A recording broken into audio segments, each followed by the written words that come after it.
ఐదేళ్ల పాటు జగన్ రెడ్డి పాలనను చూసిన ఆంధ్రప్రదేశ్ ప్రజలకు అభివృద్ధి సంక్షేమం సంగతి దేవుడెరుగు. తమ ప్రాణాలు ఆస్తులు నిలబడితే చాలు అన్న భయం నీడ నుండి బయటపడాలి అనిపించింది. ఎన్నికల కోసం ఎదురుచూసి చూసి ఆ ఘడియ రాగానే ఒక ప్రజా తిరుగుబాటు అన్న విధంగా జగన్ నియంతృత్వ ప్రభుత్వాన్ని కూలదోసి కూటమి ప్రభుత్వాన్ని తెచ్చుకున్నారు ప్రజలు. ఎంతో పాలనానుభవం, రేపటి తరం గురించి ఆలోచించే ముందుచూపు, అవరోధాలను అవకాశాలుగా మలుచుకునే పాజిటివ్ దృక్పథం ఉన్న అద్భుత నాయకుడు నారా చంద్రబాబు నాయుడు గారి ఆధ్వర్యంలో కూటమి ప్రభుత్వం ఏర్పడి 6 నెలలయింది. ఈ 6 నెలల్లో ప్రజల చేత ఇది మంచి ప్రభుత్వం అనిపించుకున్న కూటమి ప్రభుత్వం పనితీరును, విజయాలను ఒకసారి చెప్పుకుందాం. ముఖ్యమంత్రిగా బాధ్యతలు చేపడుతూనే తాను హామీ ఇచ్చినట్టుగా mega DSC, land titling act రద్దు, పింఛన్ల పెంపు, అన్నా క్యాంటీన్ల పునరుద్ధరణ, నైపుణ్య గణన దస్త్రాలపై 5 సంతకాలు చేశారు చంద్రబాబు. పింఛన్ను 4000 చేయడమే కాకుండా పెరిగిన పింఛన్ను ఏప్రిల్ నెల నుండే అమలు చేస్తారన్న మాటకు కట్టుబడి జూలై నెలలో 7000 చొప్పున 4408 కోట్లను లబ్ధిదారుల ఇంటి దగ్గరే పంపిణీ చేయడం జరిగింది. చరిత్రలో ఎన్నడూ లేని విధంగా దివ్యాంగుల పింఛన్ 3000 నుంచి 6000కు పెంచారు. ఏడాదికి 33,000 కోట్లతో ఎన్టీఆర్ భరోసా పింఛన్లను 1వ తారీఖునే అందిస్తున్నారు. ప్రభుత్వ ఉద్యోగులకు జీతాలు కూడా 1వ తారీఖునే అందించడం కూటమి ప్రభుత్వం విజయం. తన మాటను నిలబెట్టుకుంటూ ల్యాండ్ టైటిలింగ్ యాక్ట్ రద్దు చేశారు చంద్రబాబు గారు. రాజముద్రతో పట్టాదారు పాసు పుస్తకాలు ఇచ్చే ప్రక్రియకు శ్రీకారం చుట్టారు. రాష్ట్ర వ్యాప్తంగా 198 అన్నా క్యాంటీన్లను పునరుద్ధరించి పేదలకు 5 రూపాయలకే భోజనం పెడుతోంది ప్రభుత్వం. సూపర్ 6 హామీలలో ఒకటైన ఏడాదికి 3 వంట గ్యాస్ సిలిండర్లు ఉచితం హామీని దీపం 2 పేరుతో అమలు చేస్తోంది ప్రభుత్వం. ఇప్పటికే 80 లక్షల మందికి పైగా పేద మహిళలకు గ్యాస్ సిలిండర్లను ఉచితంగా ఇచ్చింది. ప్రజలను బాగా ఇబ్బంది పెడుతున్న గుంతల రోడ్లను మెరుగుపరచడానికి 861 కోట్లను మంజూరు చేసి పనులు ప్రారంభించారు. సంక్రాంతి కల్లా గుంతలు లేని రోడ్లే లక్ష్యంగా ఇప్పటి వరకు సుమారు 3000 కిలోమీటర్ల రోడ్లపై గుంతలను పూడ్చడం జరిగింది.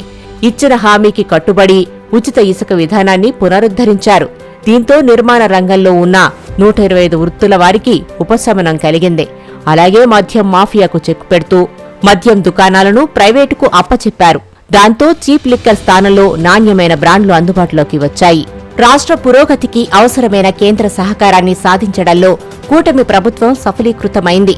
పోలవరం ప్రాజెక్టు నిర్మాణానికి 12,127 కోట్లను, అమరావతి నిర్మాణానికి 15,000 కోట్లను కేంద్రం నుండి సాధించారు. కర్నూలు జిల్లా ఓర్వకల్లుకు, కడప జిల్లా కొప్పర్తికి 25 కోట్ల పెట్టుబడిని, 75,000 ఉద్యోగాలను ఇచ్చే పారిశ్రామిక హబ్బులను సాధించారు.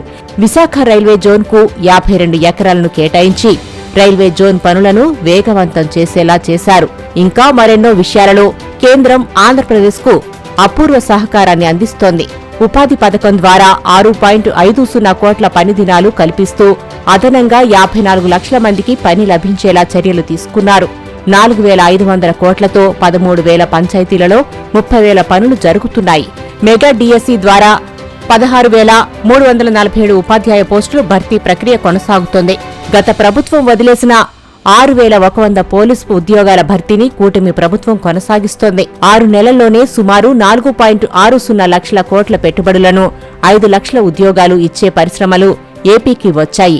డ్వాక్రా మహిళలకు వడ్డీ లేని రుణాలను 5 నుండి 10 లక్షలకు పెంచారు.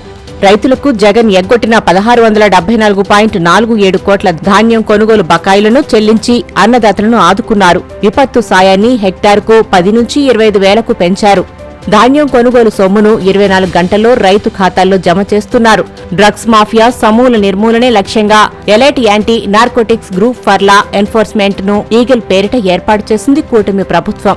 కర్నూలులో హైకోర్టు బెంచ్ ఏర్పాటుకు అసెంబ్లీలో తీర్మానం చేసింది కూటమి సర్కార్. ఈ ఏడాది బడ్జెట్లో బడుగుల సంక్షేమానికి ప్రాధాన్యమిస్తూ బీసీ సంక్షేమానికి 39,000 కోట్లు, ఎస్సీ సంక్షేమానికి 18,000 కోట్లు, ఎస్టీ సంక్షేమానికి 7.5 కోట్లు, మైనార్టీల సంక్షేమానికి 4,000 కోట్లు కేటాయించి సంక్షేమ పాలన తన లక్ష్యమని చాటి బలహీన వర్గాల్లో కొండంత బలం నింపింది కూటమి సర్కార్. మత్స్యకారుల ఉపాధిని దెబ్బతీసే 217 జీవోను రద్దు చేశారు. చేనేత వృత్తిదారులకు జీఎస్టీ ఎత్తివేశారు. దేవాలయాల్లో ధూప దీప నైవేద్యాలకు 10,000 చెల్లిస్తున్నారు. రాష్ట్రం ఎన్నో ఆర్థిక ఇబ్బందుల్లో ఉన్నప్పటికీ 6 నెలల్లోనే 4,000కు పైగా అభివృద్ధి సంక్షేమ పథకాలను చేపట్టి అమలు చేస్తోంది కూటమి.